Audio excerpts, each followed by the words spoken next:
আসসালামু আলাইকুম। আপনার যদি একটি ব্যবসায়ী প্রতিষ্ঠান অথবা আপনার যদি একটি কোম্পানি অথবা একটি ফ্যাক্টরি থাকে, তো আপনি চাচ্ছেন যে আপনার এই কোম্পানির বিভিন্ন প্রোডাক্টগুলো এগুলা সেল বৃদ্ধি করার জন্য। তো এ সম্পর্কে এই ভিডিওটা। তো একটা সময় ছিল যখন মানুষ গ্রামে গ্রামে মাইকিং করে করে বিভিন্ন জিনিসের প্রোডাক্ট এই যে প্রচার প্রচারণা করতো আর কি। তো আমার এখানে একটি পিকচার আছে, তো পিকচারটা আমি ওপেন করলাম।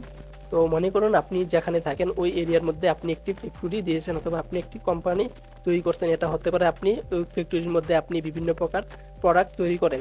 তো এই যে প্রোডাক্টগুলো এই প্রোডাক্টগুলো চাচ্ছেন আপনি দেশের বাইরে অথবা বিভিন্ন এলাকায় সেল করার জন্য। তো এখন কিন্তু মাইকিং বা এই যে মাইকিং দিয়ে কিন্তু মানুষ বেশিরভাগ প্রচারণা করে না, এখন কিন্তু অনলাইনে সবাই থাকে। তো অনলাইনে আপনি প্রচার প্রচারণা করলে ভালো হবে আর কি।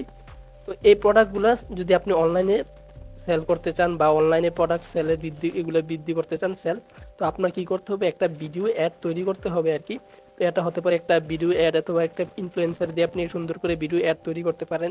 তো ওই অ্যাডটা নিয়ে আপনি মনে করেন বা চলে গেলেন গুগল অথবা মেটা, তো তাদের প্ল্যাটফর্মে আর কি। তো $200 নিয়ে আপনি এই যে একটা অ্যাড ভিডিও নিয়ে গেলেন এবং ফেসবুকে দিলেন বা ইউটিউবে দিলেন অথবা আপনি অ্যাপসের মধ্যে দিলেন বা ওয়েবসাইটে দিলেন। তো এখান থেকে ফেসবুক বা এই যে ইউটিউব বা 60% বা 50% রেখে বাকি যেটা এটা কন্টেন্ট ক্রিয়েটরদের দিবে আর কি। আপনার যে টাকাটা দিচ্ছেন ওই টাকাটা কন্টেন্ট ক্রিয়েটরদেরকে ভাগ করে দিবে আর কি। তো তাদেরকে ভাগ করে দিবে কেন? কারণ তাদের পেজের মধ্যে বা ইউটিউব চ্যানেলে সাবস্ক্রাইবার বেশি অথবা ফলোয়ার বেশি।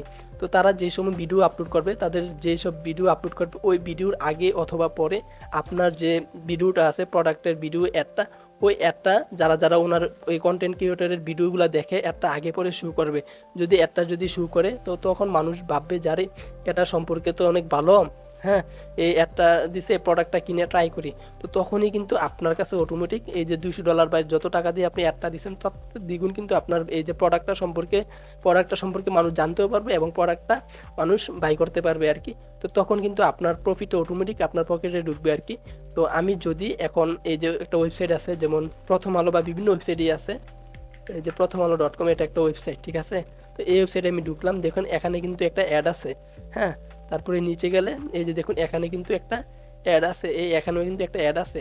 তো এই অ্যাডগুলা কিন্তু দেয় মানুষের চোখে নজর করার জন্য আর কি।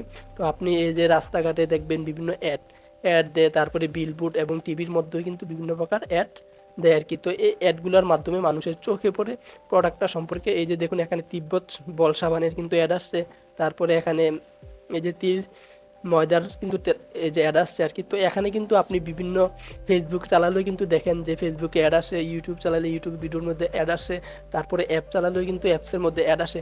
তো এই অ্যাডগুলা কিন্তু এমনি এমনি দেয় না, এই অ্যাডগুলা মূলত প্রোডাক্ট অথবা যে কোনো জিনিস সেল বৃদ্ধি করার জন্যই অ্যাডগুলা দিয়ে থাকে আর কি। তো আপনি যদি একটি ফ্যাক্টরি দেন অথবা আপনি যে কোনো জিনিসই আপনি ব্যবসা করতে চান অনলাইনের মাধ্যমে বা আপনি যে কোনো জিনিসই প্রচার প্রচারণা করতে চান, আপনি এই যে অনলাইনে করতে হবে, এত হতে পারে ফেসবুকে করতে পারেন অথবা ইউটিউবে করতে পারেন আর কি। যদি ব্যবসায়িক হয় তো আপনি অনলাইনে যদি এগুলো প্রচার প্রচারণা করেন তো আপনার সেলটাও কিন্তু বৃদ্ধি পাবে আর কি। আপনার যে প্রোডাক্টগুলো আছে এগুলা সেল কিন্তু অনেক বৃদ্ধি পাবে আর কি। তো এই ভিডিওটা এ পর্যন্তই। আসসালামু আলাইকুম।